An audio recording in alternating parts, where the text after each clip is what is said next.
حج کے دوران، حج تو کچھ مخصوص دنوں میں ہوتا ہے نا، عمرے ہر وقت ہم کرتے، تو پھر اس دونوں اعمال سے ہم اسلامی جو مرکز ہے اس کو ہم آباد رکھتے، جو اسلام کا مرکز ہے بیت اللہ نا، ان دو اعمال سے اب اس کو کیا رکھتے؟ ہمیشہ آباد رکھتے، اس کو مضبوط رکھتے ہیں، اس کو قائم رکھتے ہیں، تاکہ ہمیشہ ہمیشہ سارے مسلمانوں کا اور سارے انسانوں کا مسائل ادھر ڈسکس ہو اور ادھر ان کا حل نکلے، اس جذبے کے ساتھ۔ کون سا جذبہ؟ ابراہیم علیہ السلام والا جذبہ۔ کون سا جذبہ؟ بی بی ہاجرہ والا جذبہ۔ کون سا جذبہ؟ حضرت اسماعیل علیہ السلام جذبہ، ایک قربانی کے ساتھ۔ جب 2 ارب انسانوں کے توجہات کا مرکز صحیح معنوں میں بیت اللہ ہوگا اور وہ یادگاری چیزیں شعائر اللہ ہوں گے، تو ہاں مجھے بتائے کہ دین اسلام اس کو قائم رکھنے سے، ظاہر کرنے سے کوئی روک سکتا ہے؟ اس کے غلبے میں کوئی رکاوٹ ڈال سکتا ہے؟ پھر وہ ہدف جو اسلام ہے، دین اسلام کے، اس ہدف تک پھر ہم نہیں پہنچ پائیں گے، پھر اپنے مقاصد تک ہم نہیں پہنچ پائیں گے، ہے نا؟ فلا جناح علیہ، پھر نہیں ہے کوئی حرج، کوئی حرج نہیں ہے، کوئی مذائقہ نہیں ہے، کوئی گناہ نہیں ہے نا، اس آدمی پر ان یہ کہ یطوف بہما، کہ وہ ان دونوں میں طواف کرے، اپنے آپ کو کنفیوز نہیں کرے، اس الجھن سے نکلے۔ یہ یہودی پروپیگنڈا ہے، اس پروپیگنڈے سے نکلے، بالکل طواف کرے۔ اسی لیے ہمارے جو امام مالک ہے اور امام احمد ہے، امام شافی، وہ اس کو فرض جانتے ہیں، اس کو رکن مانتے، اور امام ابو حنیفہ اس کو واجب ٹھہراتے، حاجی صاحب اس کو واجب ٹھہراتے، یہ کوئی معمولی عمل نہیں ہے۔ تو ہم نے یہودی پروپیگنڈے میں نہیں آنا ہے، اس طواف کو چھوڑنا نہیں ہے، اس بڑے عمل سے ہم نے گریز نہیں کرنا۔ اور ویسے بھی یہودیوں نے بہت زیادہ پروپیگنڈا کیا، اور عجیب ہے کہ اپنے ان پروپیگنڈوں سے ان کے ہم بھی متاثر ہو۔ آپ اپنی تاریخ کو دیکھیں، اپنی روایت کو دیکھیں، اس قدر اسرائیلی روایات، اس قدر یہودی پروپیگنڈا، اس قدر عیسائیوں کا پروپیگنڈا، آپ حیران ہو جاتے۔ وَمَن تَطَوَّعَ خَيْرًا، اور اگر کوئی اپنی خوشی سے ایک اچھا عمل کرے، اسی حج کے دوران یا اس کے بعد، ہے نا، فَإِنَّ اللَّهَ شَاكِرٌ، تو اللہ تعالیٰ قدردان ہے، علیم، اور جانتا بھی ہے کہ دیکھو ایک تو اس پر وہ چیز برڈن تھا، ایک چیز واجب تھی، ایک چیز فرض تھا، لیکن اس کے علاوہ بھی اس نے کیا۔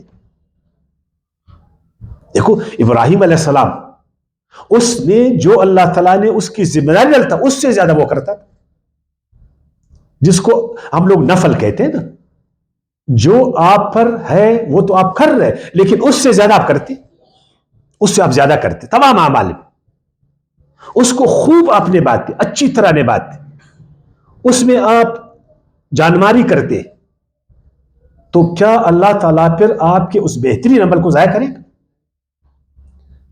لیکن ہم ہمیشہ جلدی میں ہوتے، نماز میں بھی جلدی میں، ہے نا، رمضان کے مہینے میں بھی جلدی میں، حج میں بھی ہم جلدی میں ہیں، بس ہم ایک اس کو رسم جانتے، بس رسمی طور پر جلدی جلدی اس چیز کو ادا کرتے ہیں، وہ صحیح ادا ہوا نہیں ہوا، بس ہم نے کرنا ہے، ہم نے بس وہ مولویوں سے پوچھنا ہے کیا کرے کیا نہیں کرے، وہ ہم ایک طریقہ کار بتاتے، بس مشین کی طرح جو ہے نا، پھر اس کام کو ہم کرتے، اس میں ہمارا خلوص، ہمارا جذبہ، ہمارا جوش، ہماری وہ چیزیں نہیں ہیں، اس لیے وہ رنگ نہیں لاتے۔ ہر کام میں جب آپ کا جوش ہوگا، آپ کا جذبہ ہوگا، آپ کی محبت ہوگی، آپ کا خلوص ہوگا، آپ کی اچھی نیت ہوگی، آپ اس کو صحیح طریقے سے کریں گے، دل اور جان سے کریں گے، وہ چیز پر اچھا ہوگا۔ اب آتے آیات 159 کی طرف، ان الذین یکتمون ما انزلنا من البینات، دیکھو یہ ساری چیزیں تورات میں بھی واضح ہے، زبور میں بھی ہے، انجیل میں اور قرآن میں بھی ہے۔ اللہ تعالیٰ نے دین کے جتنے مظاہر ہیں، جتنی نشانیاں ہیں، اللہ تعالیٰ کے جتنے شاعر ہیں، اللہ تعالیٰ نے ان سب کو اپنی کتابوں میں اپنے نبیوں کے ذریعے واضح کیا ہے، اس کو بیان کیا ہے۔ لیکن جو مذہبی پیشوا ہوتے ہیں نا، وہ اپنے مفاد میں، اپنی جہالت کی وجہ سے، اپنے تعصبات کی وجہ سے ان کو چھپاتے، بالکل پتہ ہے یہودیوں کو کہ ابراہیم علیہ السلام اپنی بیوی ہاجرہ کے ساتھ اپنے بیٹے اسماعیل کے ساتھ مکے گئے تھے، اور وہاں اس نے ذبح کے لیے اپنے بیٹے اسماعیل کو تیار کیا تھا۔ ان کو اچھی طرح معلوم ہے کہ بیت اللہ ہی قبلہ اول ہے، ابراہیم علیہ السلام ہی نے اس کو تعمیر کی، اور اسماعیل علیہ السلام وہی رہے، اسی کا نسل آگے بڑھا، پھر آخری پیغمبر اسلام کا، دین اسلام کا، وہ اسی نسل سے جو ہے نا پیدا ہوا۔ اور جناب محمد صلی اللہ علیہ وسلم کوئی غیر نہیں ہے، وہ ابراہیم علیہ السلام کا جو ہے نا فرزندوں میں سے، وہ کوئی غیر نہیں ہے، لیکن وہ ان چیزوں کو چھپاتے تھے، ہر چیز کو چھپاتے تھے، اور ہم بھی چھپاتے۔ تو اللہ تعالیٰ نے فرمایا جو میرے دین کو چھپائے گا، میری کتاب کو چھپائے گا، میری کتابوں کی تعلیمات کو چھپائے گا، میرے نبیوں کی تعلیمات کو چھپائے گا، میرے نبیوں کی سنتوں کو چھپائے گا، علم کو چھپائے گا، حقیقت کو چھپائے گا، اس سے بدترین آدمی پھر کوئی ہے؟ چلو مجھے ایک چیز نہیں آتی، ایک چیز مجھے نہیں آتی، میں جاہل ہوں، لیکن ایک عالم جب قصدن ایسا کرے، اپنے مفاد میں ایسا کرے، تو اللہ تعالیٰ اس کو چھوڑے گا؟ ان الذين يكتمون ما انزلنا من البينات والهدى من بعد ما بيناه للناس في الكتاب اولئك يلعنهم الله، اللہ ان پر لعنت کرتا ہے۔ کیا کرتا ہے؟ لعنت کا مطلب اپنی رحمتوں سے دور پھینکتا ہے اس کو۔ یہ مذہبی پیشوات اپنے کو جنت کا ٹھیکیدار کہتے ہیں نا، اور اپنے آپ کو اللہ سے قریب سمجھتے، اور ہم بھی ان کو اللہ سے قریب سمجھتے، اسی لیے ان کی قدم بوسی ہم کرتے ہیں، ان کے ہاتھوں کو چومتے ہیں، ان کے قبرستانوں پر گھومتے ہیں، لیکن کیا انہوں نے دین کو ظاہر کیا؟ کیا انہوں نے اللہ کی کتابوں کو ظاہر کیا؟ مذہبی پیشوا سارے وہ تو کتابوں کو چھپانے والے ہیں۔ جاؤ پنڈتوں کی طرف، براہمن کی طرف، وہ کتابوں کو چھپاتے ہیں ہندوؤں سے۔ جاؤ عیسائیوں کے پادریوں کو دیکھو، وہ اصل انجیل کو چھپاتے ہیں۔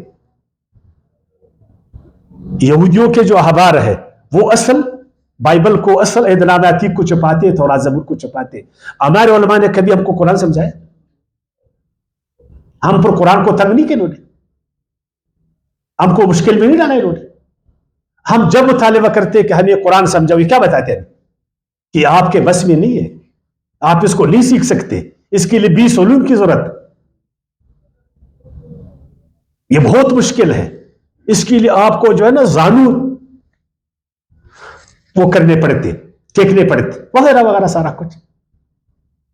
تو اللہ تعالیٰ نے فرمایا، اسی طرح سورہ نحل کی آیات 44 میں بھی ہم پڑھیں گے نا، وَأَنزَلْنَا إِلَيْكَ الذِّكْرَ لِتُبَيِّنَ لِلنَّاسِ مَا نُزِّلَ إِلَيْهِمْ وَلَعَلَّهُمْ يَتَفَكَّرُونَ۔ اے میرے پیغمبر، میں نے یہ قرآن جو آپ کی طرف نازل کیا نا، یہ اس لیے کہ اس کو چھپاؤ مت، پیغمبر تو چھپاتا نہیں ہے، اس کو ظاہر کرو لوگوں پر، تاکہ تم ظاہر کرو اس کو للناس، لوگوں کی، تاکہ لوگ اس میں فکر کریں، لوگ اس کو سمجھیں، لوگ اس کو سمجھیں۔ ایک آیات پڑھیں گے پھر تشریح کریں گے۔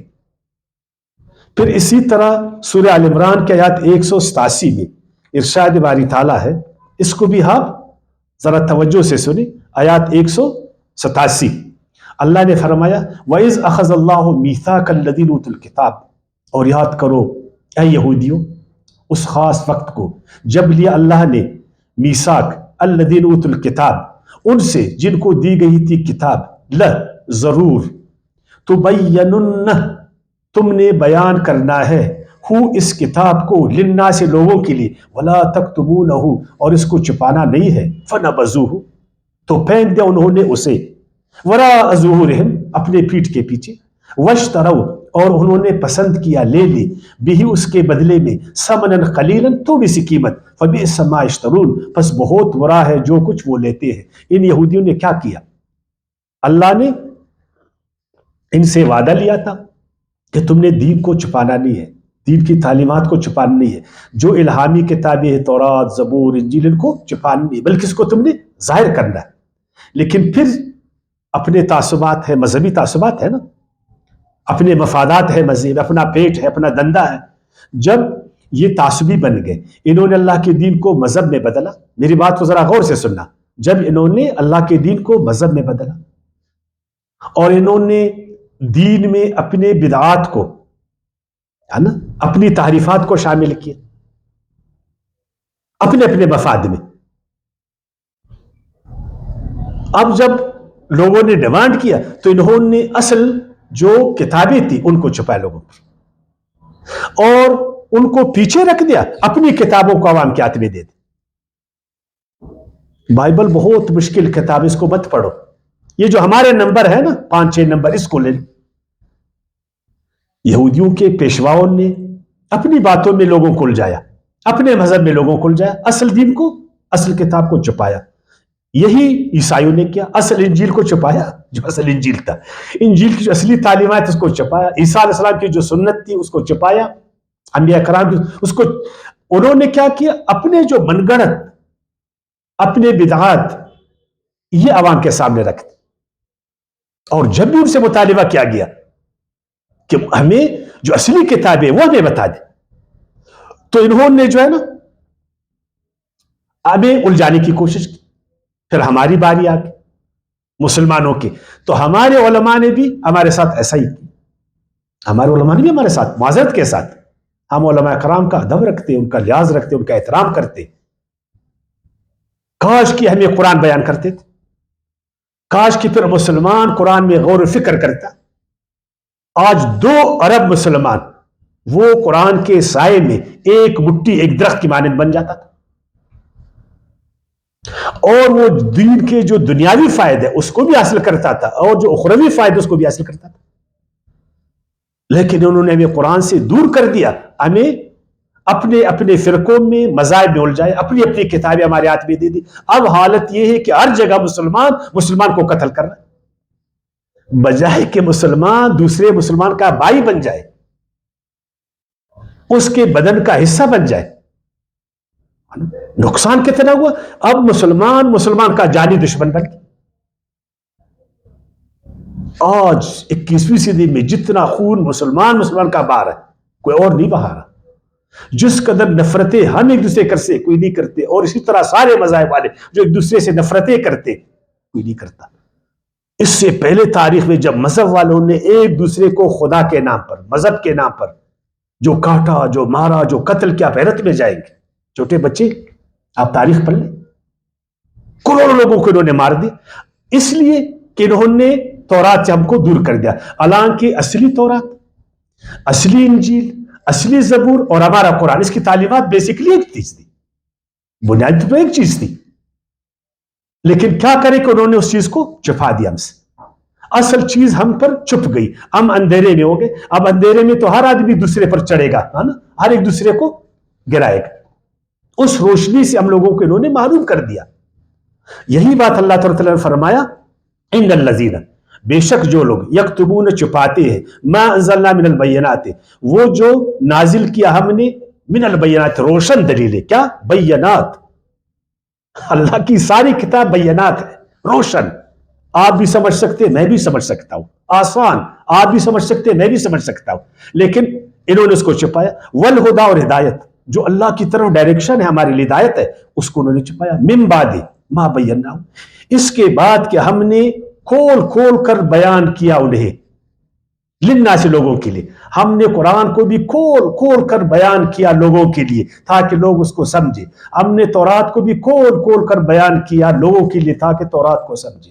اسی طرح ہم نے زبور اور انجیل کو بھی کھول کھول کر بیان کیا لوگوں کے لیے تاکہ سمجھے. لیکن یہ مذہبی پیشوا کر کہتے کہ اللہ کی کتابیں مشکل ہے, اس کو کوئی سمجھ نہیں سکتا, ہمارے بغیر اس کو کوئی نہیں سمجھ سکتا. ہم نے جو سمجھا ہے وہی ٹھیک ہے, بس تم نے صرف اندھوں کی طرح ہماری تقلید کرنا ہے, تم نے اندھوں کی طرح ہمارے پیچھے چلنا ہے. ہم بولیں گے بیٹھو, تم نے بیٹھنا ہے, ہم بولیں گے اٹھ, ہم نے اٹھنا ہے نا.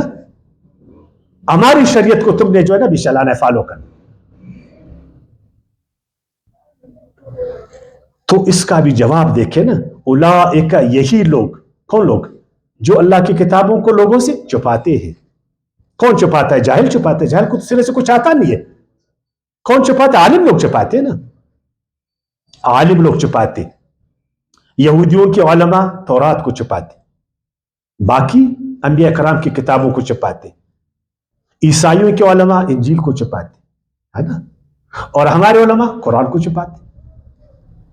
اگر جو بولتے کہ ہم نہیں چھپاتے, لیکن آپ دیکھیں اگر آپ نے نہیں چھپایا تھا تو آج ہم قرآن کو جانتے ہیں نا, آج ہم قرآن کو سمجھتے, آج قرآن کی جو بنیادی تعلیمات ہر مسلمان اس کو جانتا.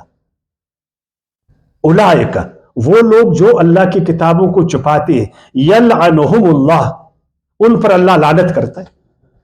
لعنت, لعنت رحمت کا ضد ہے. ایک اللہ کی رحمت, ایک اللہ کا فضل, ایک اللہ کی مہربانی, ایک اللہ کی لعنت. اپنی رحمت سے اس کو دور کر دو, دفع ہو جاؤ میرے آگے سے.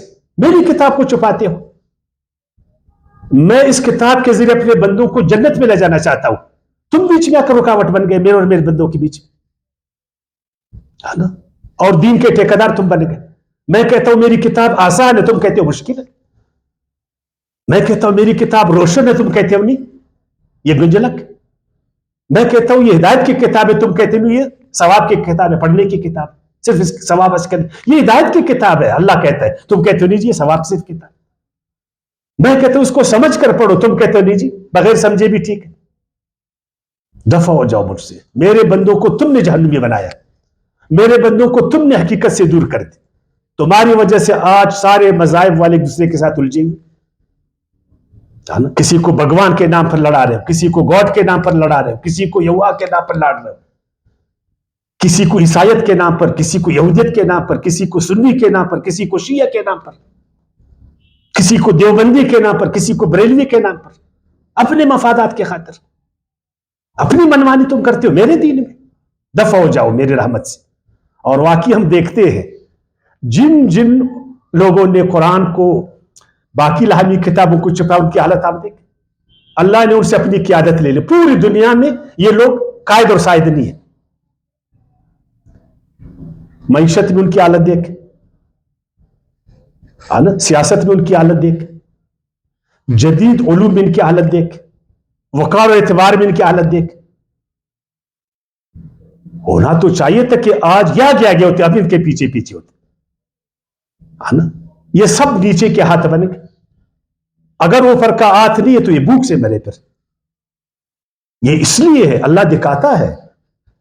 تم تو کہتے ہو کہ ہم اللہ والے ہیں, تو اللہ والے تو اوپر کے ہاتھ ہوتے ہیں, ہے نا. اللہ کے جو اللہ والے اس کا ہاتھ اوپر ہوتا ہے, پھر تم کیوں نیچے کے ہاتھ والے ہو؟ پھر تمہاری سٹیٹس, تمہارا طریق وہ کیوں کم ہے؟ پر صرف اللہ نہیں, وَيَلْعَنُهُمُ اللَّاعِنُونَ, ہر لعنت کرنے والے ان پر لعنت کریں گے. قیامت کے دن بھی, آج بھی, جب یہ لوگ دوزخ میں جائیں گے نا, تو ہر آدمی اپنے مذہب کے پیشوا پر لعنت کرے گا. لعنت تم پر, تمہاری وجہ سے میں جہنم میں جا رہا ہوں, ہے نا. تم نے اللہ کے دین سے ہٹا کر ہمیں اپنے مذہب کا پیروکار بنایا. تم نے اللہ کی کتاب سے ہم کو ہٹا کر اپنی کتاب ہمارے ہاتھ میں دے دی. تم نے اللہ کی ہدایت سے ہم کو دور کر اپنی جو ہے نا رخ پر ہم کو لگایا. تم پر لعنت ہو خدا کی. ہم اللہ کی جماعت, تم نے ہمیں لڑایا. تم نے اللہ والوں کو اللہ والوں سے لڑایا. اللہ کے نام پر اللہ والوں کا خون ہم سے کرایا. تم نے اللہ کے نام پر اللہ کی اس پیاری زمین کو, امن والی زندگی زمین کو تم نے سرخ کیا خون سے. اتنی رحمتیں اللہ نے اس دنیا میں رکھی تھی, تمہاری وجہ سے ہم سب اس رحمتوں سے, نعمتوں سے محروم ہو گئے. تم نے ہم لخت رکشن دیا. آپ تورات میں بھی کبھی پڑھ لینا, ان میں بھی ان کو کہا گیا یہودیوں کو, خبردار خبردار اللہ کی تعلیمات کو, اللہ کی کتابوں کو نہیں چھپانا. ان کی وہ تورات میں کتاب ہے نا استثناء, باب 6 آیات 4 سے لے کر 9 تک آپ پڑھ لیں. پھر باب 27 آیات 2 سے 4 تک لے, پھر آپ کو خود پتہ چلے گا. اور کہا گیا تھا نا, ایک جگہ تو میں نے پڑھا نا کہ عید خیام میں ان کے علماء کو تمام تورات ان کے سامنے تم نے رکھنا ہے. دوسرے الفاظ میں جو بائبل ہے, عہد نامہ عتیق, ان کو سامنے رکھنا ہے. اس طرح رمضان میں تمام قرآن کو ہمارے سامنے تو یہ رکھتے, لیکن سمجھو اس کو نہیں. ابھی رمضان آ رہا ہے نا, روزہ آپ نے بغیر سمجھے جو ہے نا قرآن کو صرف ثواب کے لیے پڑھنا ہے. جو پڑھا رہا ہے اس کو بھی کچھ نہیں پتا, جو پیچھے ہے اس کو بھی کچھ نہیں پتا. تو کس نے ہمیں جو ہے نا اس پیاری کتاب سے دور کر دی؟ دنیا کی ساری کتابوں کو لوگ سوچ اور سمجھ کر پڑھتے, لیکن مذہبی کتابیں ان کو لوگ صرف ثواب کے لیے پڑھتے. آخر کس نے جو ہے نا ہمارے ذہنی بات کو ڈالا کہ ہر کتاب کو سمجھ کر پڑھو, لیکن اللہ کی کتابوں کو بغیر یہ مذہبی پیشوا ہے, یہ ان کی گناہ ہے. ہاں یہ بچ پائیں گے آیات نمبر 160 میں, الا الذین تابوا, اگر وہ توبہ کرے. کہ آئندہ اللہ کی کتابوں کو ہم نے نہیں چھپانا, ہم نے اللہ کی کتابوں کو بیان کرنا, ہم نے اپنی کتابیں لوگوں کے ہاتھوں سے لینا ہے کہ بھائی ہماری کتابوں کو دے دو, اللہ کی کتاب کو لے لو. ہمارے مذہب کو چھوڑو, دین اسلام کو پکڑو, فرقے بندیوں سے باز آ جاؤ اور سب مسلمان بھائی بن جاؤ. ہمارے راستوں پر مت چلو, اللہ کے راستے پر چلو. یہ توبہ کرے. یہودیوں کے علماء بھی توبہ کریں, عیسائیوں کے علماء بھی توبہ کریں, یہ جو دوسرے ہیں اور ہمارے والے, یہ سب توبہ کریں, رجوع کریں, یہ پشیمانی کرے اور عوام کے سامنے آئے اور اپنی غلطی کا اعتراف کرے کہ ہم نے بہت غلط کہا کہ اللہ کی کتابوں کو بغیر سمجھے پڑھو. ہے نا, یہ کسی نبی کی سنت نہیں تھی کہ وہ اللہ کی کتاب کو امت سے چھپاتا. ہم نے غلط کیا, ہم توبہ گار, آئندہ نہیں کریں گے, بس رہو. اور ابھی وہ لوگوں کو اللہ کی کتابوں سے آگاہ کرے, اصلاح کرے, اپنی اصلاح کرے, قوم کی اصلاح کرے, امت کی اصلاح کرے, اللہ کی کتابوں کو ظاہر کرے. وہ بینو, اور کتابوں کو ابھی ظاہر کرے کہ جو ہم نے کیا سو کیا. ہے نا, ابھی ہمارے نمبروں کو چھوڑ دو, ہماری کتابوں کو چھوڑ دو.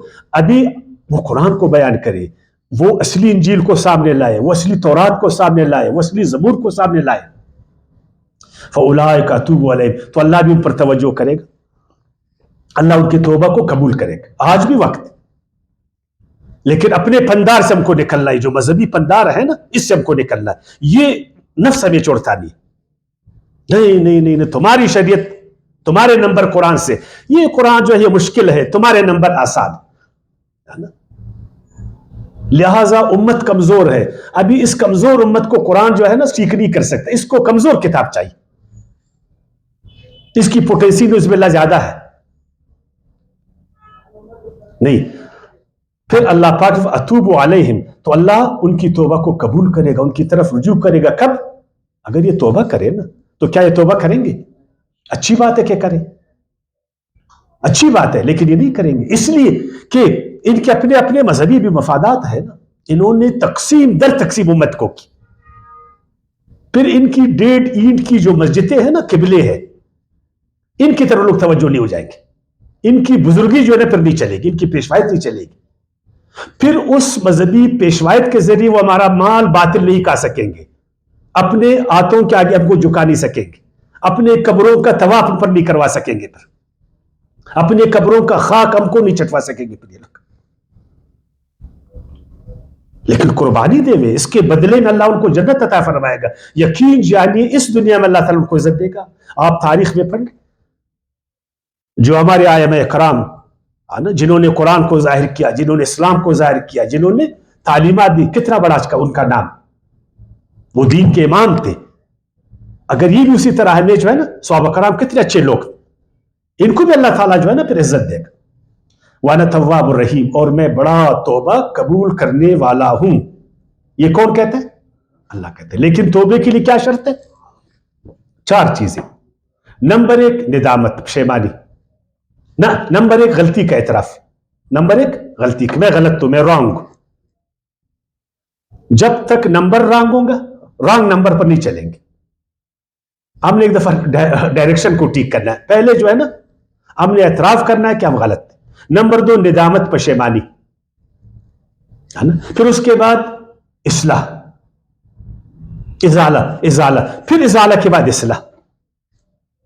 اگر یہ 4 کام ہم کریں گے, اللہ ہماری طرف توجہ کرے گا, اللہ ہمارے کام میں برکت ڈالے گا. وہی لعنت کو اللہ تعالیٰ ہم سے ہٹائے گا اور اپنی رحمتوں میں ہم کو جگہ دے گا. کتنی اچھی بات, کدھر اللہ کا عذاب اور کدھر اللہ تعالیٰ کی رحمتیں, اللہ کا فضل. پھر اللہ پاک ہم پر فضل کرے گا. پھر انہی ائمہ کرام کو یہی علماء کرام کو اللہ تعالیٰ دوبارہ اوپر کا ہاتھ اٹھائے گا اور ان کو دین میں نامور کر کے یقین جانے پھر ان کو اللہ پاک خلیفہ بنائے گا، پھر یہ امام ٹھہریں گے انسانوں کی، پھر انہی کے ذریعے سے اللہ پاک اس زمین کو امن کا گہوارہ بنائے گا، عدل و انصاف کا گہوارہ بنائے گا، انہی کے ہاتھوں سے انسانیت کو احترام ملے گی، آزادیاں ملیں گی، خوشی ملے گی، قرب خداوندی ملے گا، فکر آخرت ملے گا، اتحاد اور اتفاق ملے گا، اخوت ملے گا، ہمدردی ملے گا۔ کتنی اچھی بات ہے اگر یہ توبہ کرے۔ ان الذین کفروا، ہاں اگر انہوں نے توبہ نہیں کیا اور اسی طرح یہ ناشکرے رہے، اسی طرح ناشکرے کہ ایک آدمی قرآن کا عالم ہے لیکن وہ قرآن کو چھپاتا ہے، قرآن کو چھپاتا ہے اور اپنے ایک دور کے کسی عالم بزرگ کی کتاب کو پڑھاتا، معذرت کے ساتھ میری بات کو سمجھے آپ نے، میں خود عالم و قرآن کا، چاہیے تو اللہ تعالیٰ نے مجھے عزت دی، احترام دیا، اپنی کتاب کا علم ہمیں دیا، اس سے بڑھ کر کوئی چیز ہے؟ میں کتاب کو بند کرتا ہوں، ایک کتاب، ایک میرا ایک استاذ ہے، ایک عالم ہے، اس کی کتاب آپ کو بھی پڑھاتا۔ آپ مدرسوں میں جاؤ، آپ کو کیا پڑھاتے؟ آپ جا کر آپ مسجدوں میں جاتے، آپ کو قرآن پڑھاتے ہیں، لوگ قرآن سکھاتے، آپ اپنے بچوں کو مدرسے میں بھیجتے، وہ تو فنون کی کتاب ان کو پڑھاتے، قرآن کو تو سالوں سے تو در دیتے۔ آپ یہ جو دین کے مبلغین ہیں، جو دین کے دائی ہیں، خانقاہیں ہیں، بزرگ ہیں، اللہ ہے، ادھر کوئی قرآن آپ کو پڑھاتا؟ کوئی خانقاہ میں جائے ادھر تعلیم قرآن ہوتی؟ یہ دین کے جو مبلغین ہیں، اچھے لوگ ہیں، بڑے اچھے لوگ ہیں، سارے اچھے لوگ ہیں، ان میں آپ جائیں تو یہ آپ کو قرآن اور سکھاتے؟ آپ چرچوں میں جائیں تو آپ کو اصلی انجیل یہ پڑھاتے؟ آپ یہودی کے ٹائم معبدوں میں جائیں تو آپ کو وہ اصلی تورات وہ پڑھاتے؟ نہیں پڑھاتے آپ کو۔ تو اگر یہ اسی طرح ناقدردان بنے، ان الذین کفروا، جو لوگ انکار کرتے ہیں کس بات سے؟ اس بات سے کہ ہم نے اللہ کی کتاب کو ظاہر نہیں کرنا ہے، ہم نے اللہ کی کتاب کو نہیں سمجھانا ہے، ہم نے اصلی تعلیمات کو نہیں اجاگر کرنا ہے، ہم نے انبیاء کرام اور اللہ کے رسولوں کی اصلی سنتوں کو ظاہر نہیں کرنا ہے، وہ انکاری ہے، وہ ناقدردان ہے، ناشکری، وہ ماتو، اور توبہ بھی نہیں کرتے، ان کا نفس ان کو توبہ کرنے کے لیے نہیں چھوڑتا۔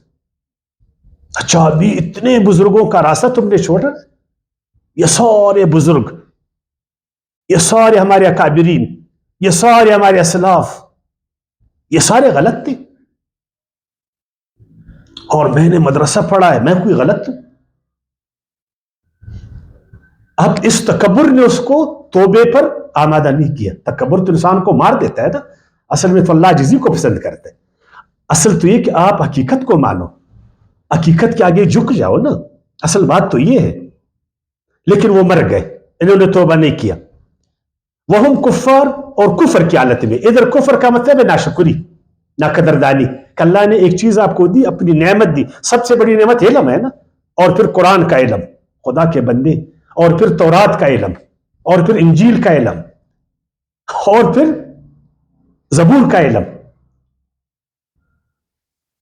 تورات بھی نور، تورات بھی ہدایت، انجیل بھی نور، انجیل بھی ہدایت، زبور بھی نور، زبور بھی ہدایت، اور اللہ کی کتابیں، اور قرآن آخری کتاب، نورانی کتاب، ہدایت کی کتاب، اس سے بڑھ کر کوئی نعمت ہے؟ اس کا مقابلہ روئی زمین کی کتابیں مل کر سکتی؟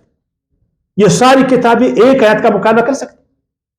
ہم کتنے ناشکری ہیں، کتنے ناقدردان۔ اللہ نے یہ علم ہمارے سینے میں ڈالا، ہمیں قرآن کا عالم بنایا، لیکن ہم نے قرآن آپ سے چھپایا۔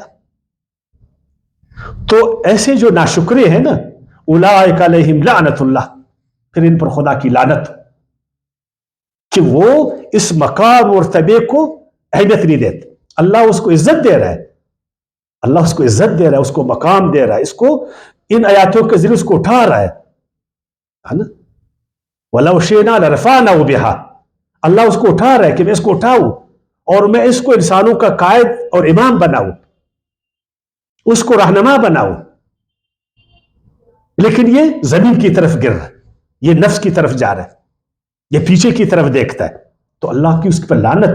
والملائکۃ اور فرشتوں کی اس پر لعنت, والناس اجمعین اور سارے لوگوں کی اس پر لعنت, خالدین فیہا ہمیشہ ہمیشہ اس لعنت میں, لا یخفف عنہم العذاب اور ہلکا نہیں کیا جائے گا اس سے عذاب, ولا هم ینظرون اور نہ اس کو اللہ تعالیٰ دیکھے گا, مہلت دے گا.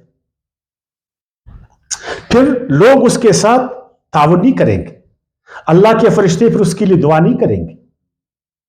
اللہ کے فرشتے بولیں گے کہ تم تو اللہ کی کتابوں کو چھپاتے تھے, تم تو خائن تھے, تمہارے پاس ایک امانت تھی اللہ کی طرف سے.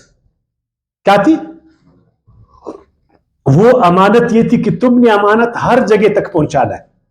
تم نے امانت میں خیانت کیا تو خائن کو اللہ تعالیٰ معاف کرے گا, فرشتے اس کے لیے دعا کریں گے.